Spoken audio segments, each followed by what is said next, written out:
Many students come to us saying they want to join dance classes to get fit. While fitness is indeed a significant component of dance, it's important to understand the primary focus of dance classes. When you join a dance class, the main goal is to teach you dance. This means that if you make a mistake or are not executing the techniques properly, the instructor will stop and address it.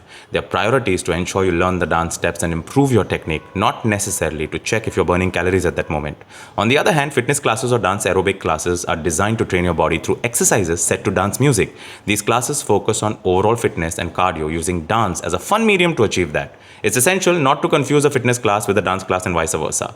Once you become proficient in dancing, you'll find that it can be indeed a very good cardio workout, helping you stay fit while having fun.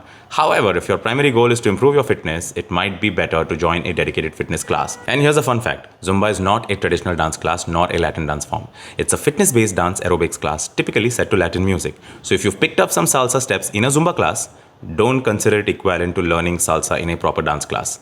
We hope this clears up any confusion. Remember, whether you choose dance or fitness classes, the key is to enjoy what you're doing and stay motivated. And if you find value in this video, do like, share, and be sure to follow so that you can stay in touch with my Thursday Truth Bomb videos. Also, do check out my highlights. On my profile, I usually talk about dance, wellness, and finance. Oh, it's time for Friday Finance tomorrow. Peace.